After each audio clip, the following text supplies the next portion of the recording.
Hello everyone, I am Rakhi and in this video I will be giving you the solution regarding question number 3 which is on page number 9, chapter 1, class 9, matter in our surrounding, NCERT text. ठीक है, तो देखते हैं question क्या है.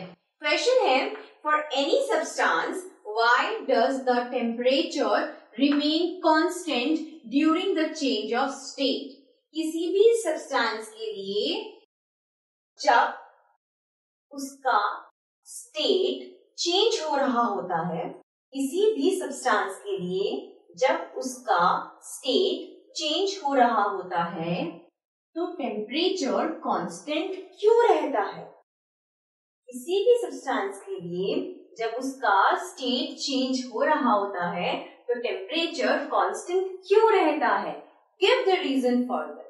ठीक है, so let's explain this question. इस क्वेश्चन का जो actual solution it's very interesting. आप बहुत अच्छा इंटरेस्टिंग कॉन्सेप्ट सीखेंगे विच इज लेटेंट हीट. तो आइए देखते हैं what is the solution regarding this question.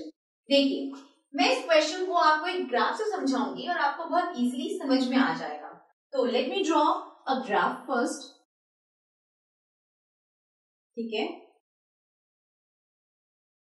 Temperature and energy supplied कहिए या हीट सप्लाइड कहिए. एनर्जी सप्लाइड या फिर हीट सप्लाइड. ठीक है, ओके. देखिए, जब हम किसी भी मैटर को गर्म करते हैं, सपोज मैं सॉलिड से ही लेती हूँ आपको. जब हम किसी भी मैटर को, और यहाँ पर इस केस में मैटर को मैंने लिया है सॉलिड, तो जब हम किसी भी मैटर को हीट करते हैं या गर्म करते हैं तो उसकी मेल्टिंग पॉइंट के पहुंचने तक उसकी टेम्परेचर जो है, उसका जो टेम्परेचर है वो लीनियरली राइज करेगा. आई रिपीट, जब हम किसी भी सॉलिड सब्सटेंस को हीट करते हैं, गर्म करते हैं, तो उसके मेल्टिंग पॉइंट के पहुंचने तक उसका जो टेम्परेचर है वो लीनियरली राइज करेगा. ठीक है, सपोज यहाँ मेरे पास एक सॉलिड मैटर है. इसको जब मैं गर्म करने लगूंगी तो इसका जो टेम्परेचर है वो लीनियरली राइज करेगा. कब तक राइज करेगा लीनियरली? जब तक कि ये अपने मेल्टिंग पॉइंट तक ना पहुंच जाए. सो ये जो ए है ये डिपेंड कर रहा है व्हाट, मेल्टिंग पॉइंट किसका, सॉलिड का. ठीक है, मैं दोबारा से रिपीट करती हूँ. ठीक है, जब हम किसी सॉलिड सब्सटेंस को हीट करते हैं तो उसके मेल्टिंग पॉइंट के पहुंचने तक उसका टेम्परेचर लीनियरली राइज करेगा. ठीक है, अब आप देखिए, जब हम इसके मेल्टिंग पॉइंट पे पहुंच गए हैं तो हम हीट देने लगेंगे. हीट तो हमने स्टार्टिंग से दी है, हीट हम दे रहे हैं. तो ये जो हमारा सॉलिड सब्सटेंस है, यहाँ पर ये थोड़ा थोड़ा bit by bit, fraction by fraction liquid state में चेंज होता जाता रहता है. ठीक है, मेल्टिंग पॉइंट पे आ गए हम इसके यहाँ पर. अब क्या होगा, इसमें हमने हीट दे रहे हैं, हम स्टार्टिंग से हीट दे रहे हैं हम, तो solid fraction by fraction liquid state में चेंज होता जाता रहता है.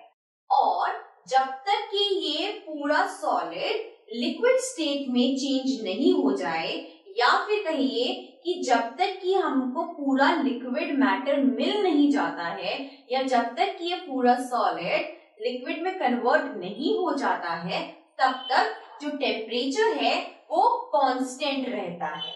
ठीक है, मेल्टिंग पॉइंट के यहाँ पहुंचने पर जो हमारा सॉलिड है, ये जो ए पॉइंट है, ये डिपिक्ट कर रहा है कि हमारा मैटर पूरा अभी सॉलिड फॉर्म में है.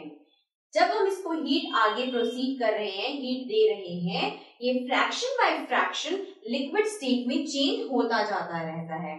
और जब तक कि ये पूरा लिक्विड मैटर में टर्न नहीं हो जाता है, जब तक कि ये अपना जो सॉलिड है पूरा लिक्विड में चेंज नहीं हो जाता है, तब तक टेम्परेचर कांस्टेंट रहता है. ठीक है, यहाँ पर ये जो ए पॉइंट है ये डिपिक्ट कर रहा है कि हमारा जो मैटर है वो अभी पूरा सॉलिड स्टेट के अंदर है, और जो ये बी पॉइंट है ये डिपिक्ट कर रहा है कि हमारा जो अब मैटर है वो पूरा लिक्विड फॉर्म के अंदर है। ठीक है, तो ए के रिस्पेक्ट जो हमने हीट दी वो क्या है Q1, और बी के रिस्पेक्ट में जो हमने हीट दी वो क्या है Q2। ठीक है, ए बी क्या है, ये एक फ्लैट लाइन है। ए बी क्या है, यहाँ पर एक फ्लैट लाइन है जो डिपिक्ट कर रही है कि जब सॉलिड से लिक्विड चेंज हो रहा है स्टेट, जब सॉलिड से लिक्विड स्टेट चेंज हो रहा है, ए बी एक फ्लैट लाइन है और ये यह बता रहा है कि जब सॉलिड से लिक्विड स्टेट चेंज हो रहा है तो टेम्परेचर जो है वो कांस्टेंट है, टेम्परेचर चेंज नहीं हो रहा है। ठीक है, तो अब आपके माइंड में एक बात क्लिक कर रही होगी कि यार टेम्परेचर कैसे चेंज नहीं हो रहा, हमने तो हीट दी है, हमने तो Q1 हीट भी दी है, हमने तो Q2 हीट भी दी है, तो एक तरह से हमने कितनी हीट दी है, टोटल अमाउंट ऑफ हीट हमने कितनी हीट दी है, हमने हीट दी है Q2 माइनस Q1, हमने Q2 माइनस Q1 हीट दी है, और आप कह रहे हैं कि टेम्परेचर चेंज नहीं हो रहा। भाई ये तो बहुत ही अलग बात है, हमें समझ में नहीं आई। हमने क्या कर रहे हैं, हम तो हीट दे रहे हैं, फिर टेम्परेचर क्यों नहीं चेंज हो रहा, वो हीट जा कहाँ रही है। आप यही सोच रहे होंगे कि भाई ए से बी तक हम पहुंच गए, Q1 से Q2 एनर्जी हमने दे दी, that means Q2 minus Q1 energy हमने दे दी, टेम्परेचर चेंज नहीं हुआ, स्टेट चेंज हो गया, तो हीट कहाँ गई। Yes, that is the point. Q2 minus Q1 जो हमने हीट दी है वो कहाँ गई, वो काम आती है स्टेट को चेंज करने में। ठीक है, Q2 माइनस Q1 जो हमने हीट दी है ये हीट काम आई है स्टेट को चेंज करने में, सॉलिड से लिक्विड होने में। ठीक है, Q2 माइनस Q1 हीट ने हमारी हेल्प की है स्टेट को चेंज करने में from solid to liquid, irrespective of the fact कि हमारा टेम्परेचर चेंज नहीं हुआ, क्योंकि Q2 माइनस Q1 हीट किसके कब काम आई है, कहाँ काम आई है, स्टेट को चेंज करने में काम आई है। ठीक है, तो इस हीट को हम क्या बोलेंगे, इस हीट को हम बोलेंगे लेटेंट हीट, छुपी हुई एनर्जी, हिडन हीट। ठीक है, तो Q2 माइनस Q1 क्या है, लेटेंट हीट है, लेटेंट हीट है। अभी लेटेंट हीट किसकी है, देखिए सॉलिड से लिक्विड में स्टेट चेंज हुआ, फ्यूजन हुआ है, तो मैं यहाँ क्या कहूंगी, लेटेंट हीट ऑफ फ्यूजन कहूंगी मैं। ओके, यही आपके क्वेश्चन का आंसर है। For any substance, why does the temperature remain constant during the change of state? It is because of the latent heat. It is because of the latent heat that temperature remains constant during the change of the state, because this latent heat helps to change a state. ठीक है, because this latent heat helps a state to change. A state helps a state to be changed from solid to liquid, liquid to gas. ठीक है, अगर यहाँ A to B में solid से liquid change हो रहा है तो latent heat of fusion है, अगर liquid से gas में change हो रहा है तो latent heat of vaporization है।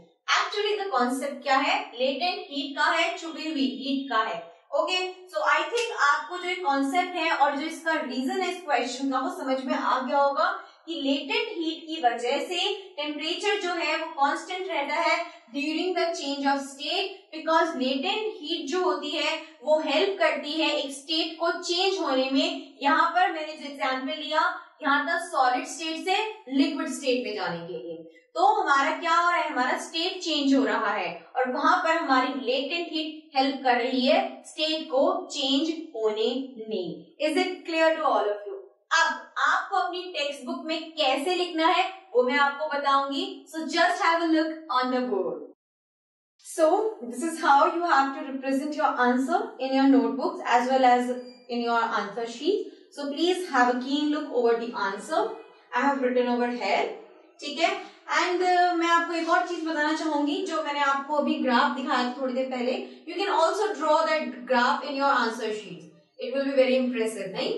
और अच्छे से आपको समझ में भी आएगा और टीचर को आप अच्छे से समझा भी सकते हैं। सो उस ग्राफ को भी आप कंसिडर कीजिएगा, but as your wish, whatever you want to do it, but it's my advice कि इस ग्राफ को भी आप प्लीज कंसिडर जरूर कीजिएगा। एंड आई होप आपको अभी जो मैंने आपको आंसर दिया है बहुत अच्छे समझ में आ गया होगा। लेकिन फिर भी अगर आपको डाउट है regarding this question, then please let me know your doubts in the comment box given below. And it is me, Rakhi, signing off for now. Take care and goodbye.